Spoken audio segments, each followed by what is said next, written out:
I am honestly really excited for the Steam Deck, and assuming the device isn't an absolute mess, I will probably buy one at some point or something in the same class of devices. And I have not owned a handheld console in a very, very long time. I think the last game I played was something like Pokemon Black or White when that was new. Whenever that was, I don't remember when. And when I buy a Steam Deck or something like it, I am going into it with realistic expectations, because contrary to some of the haters in the comments when I talk about things like native Linux gaming, I actually do play games under Linux. In fact, I play most of my games under Linux. Assuming Valve doesn't drop some insane patch, I know what to really expect when I'm playing games on a system like that. I know that some things just straight up will not work, some things will need tweaking, or maybe they'll need a custom version of Proton from Proton GE. But Valve does expect games to basically just work. As they stated in their FAQ, do I need to port my game to Linux to have it work on the Steam Deck? No porting necessary, your Windows build will likely work right out of the box thanks to Proton. And this is corroborated with an early IGN interview where they were discussing the Steam Deck, where one of the developers said, "This is the first time we've achieved the level of performance that's required to really run the latest generation of games without problems. All the games we wanted to be playable is really the entire Steam library. We haven't really found something we could throw at this device that it couldn't handle." Now, I am very hopeful for improvements, and I don't think there's even a slight chance that Valve just sits around and doesn't continuously try to improve Proton up until the launch of the Steam Deck. But a lot of outlets have basically taken this statement to mean everything is just going to run on the Steam Deck without really any work really needing to be done. And I can only talk about Proton in its current state, and in its current state, that's just frankly not going to happen. Most games are going to run, but there's plenty of games out there that won't just run poorly, frankly just will not boot. And I'm not the only one who has something to say about this matter. So James Ramey, who is the president of Codeweavers, who are the developers of Wine, which makes up a core part of the Proton compatibility layer, had this to say. "I don't necessarily think he was referencing supporting that game in Proton. I think he was referencing that the device has the horsepower, the video graphics, the RAM, and the hardware space to support any game out there." But he has admitted that he has not spoken to the person at Valve who actually made that initial statement, so what he's doing here is taking the initial statement and interpreting it in a way that makes the most sense from what he knows as the president of the developers of Wine. So his opinion probably has a lot of weight in this situation.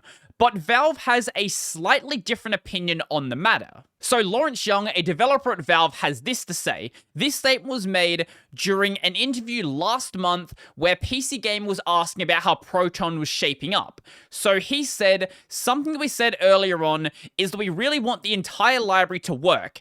And if it doesn't work, we see that as a bug and we want to fix it. We asked if we were to pick a game at random for our Steam library, a 12-year-old game, say, will it just work?" And Yang instantly replied with a succinct yes.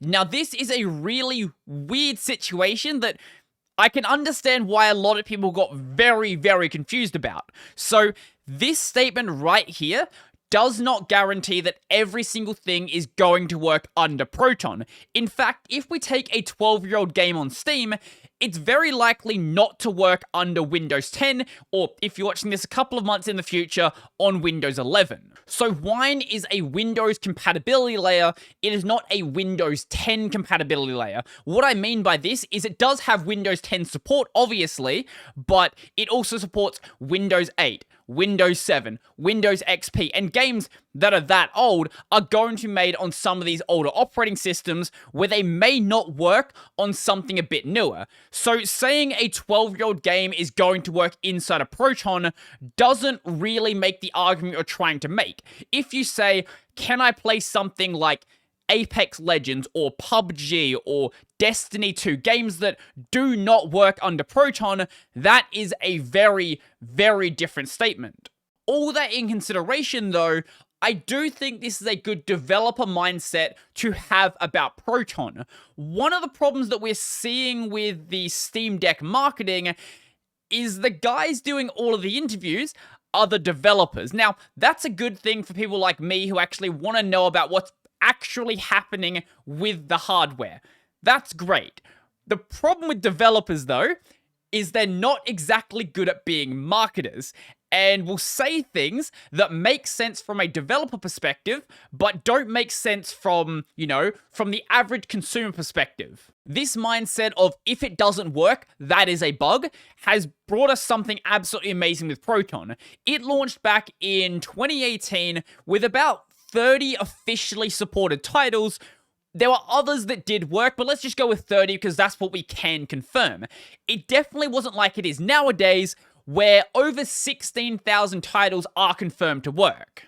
Sure, because a lot of Steam is garbage, a lot of the games are going to be garbage as well, but that doesn't mean that there's not going to be amazing titles in that list as well. So one fairly common example, obviously, is Doom. Doom and Doom Eternal both work perfectly fine. In fact, they're basically the poster childs for Proton. Most of the Yes games work as well. That's just a random JRPG series I want to throw in there. The Elder Scrolls series, I'm pretty sure most of the Elder Scrolls works as well, at least most of the ones that people probably want to play, and I could keep doing this all day. I want to make it very clear to everyone buying a Steam Deck, while you're going to have a fairly good experience, and most games are going to work if you do just a little bit of research to work out what games are going to play nicely under Linux, you will have an absolutely amazing experience. But there's going to be a lot of games out there that do not work. So currently, of the top 1,000 games on Steam, 76% work. Of the top 100, 80% of them work. And of the top 10, 50% of them work. Most of that, as you can probably tell, is due to anti-cheats. So PUBG, Apex Legends, Destiny 2, and Rainbow Six Siege all completely balked. If we go down a little bit, Dead by Daylight also balked, DayZ balked, Smite balked, Black Desert Online balked, Paladins balked. Like, you can see the reason why stuff may not be working. Now, for the record, the popular anti-cheat systems are being worked on, so by the time the Steam Deck launches, or maybe a bit after that, we may see the top 10 games go up to 100%. That is a distinct possibility. I wouldn't hold out hope for it, but it may definitely happen. That won't address everything though, and some games are still going to be broken. And if you buy a Steam Deck and your favorite game just does not work on it, that is going to leave you with a fairly bad first impression. Now, there are other versions of Proton, like Proton GE, that do address a lot of the problems that do exist in the base version of it, but they don't address everything, and some games may still be broken. For example, if you want to play something like Persona 5 Strikers, that does not work. That's completely balked. I'm pretty sure this is due to DRM. Now, for my personal game library, most of it I acquired back when I was on Windows. I've bought a couple of games since then, but the majority of it, I did not even take into consideration how it was ranked on Proton. So, in my case, the vast majority of my games work completely fine. Sure, there are certainly some examples where they don't have the best rating. Like, there's a couple of bronze-rated games in here. But most things at least have platinum or gold, and that is perfectly playable. Granted, I don't play competitive multiplayer games, and I play a lot of indie games, so sure, there is going to be some bias in that respect, but I didn't take into consideration Proton ranks at all when I bought most of this library, and still managed to get a library that does look like this. I am not behind the closed doors of Valve. I don't know exactly what they're doing, but I really do expect, like, on the day the Steam Deck launches, for a massive Proton patch to be dropped. I would find it really weird if that doesn't happen. It seems like a great marketing tactic, especially if it makes, like, an extra couple thousand games run or something like that. That would be an insane thing to drop. Now, I don't think the realization the Steam Deck isn't going to run everything is going to affect pre-order numbers. Like, anyone buying a Steam Deck, I hope they bought it with the understanding that it will not play everything. Even if Valve says it probably will, I hope you bought it knowing that already. It's not like pre-ordering it at this point makes any sense because you're probably not going to see it until late 2022, so you might as well wait until the device actually comes out, wait for it to be reviewed, and then work out if you're actually going to buy it. Gaming under Linux is by no means bad, but it's by no means perfect either. There's going to be plenty of situations where you're trying to do something like just, I don't know, play Ys 8, for example, and basic stuff just is not working. For example, for the longest time, I could not get my controller support to work.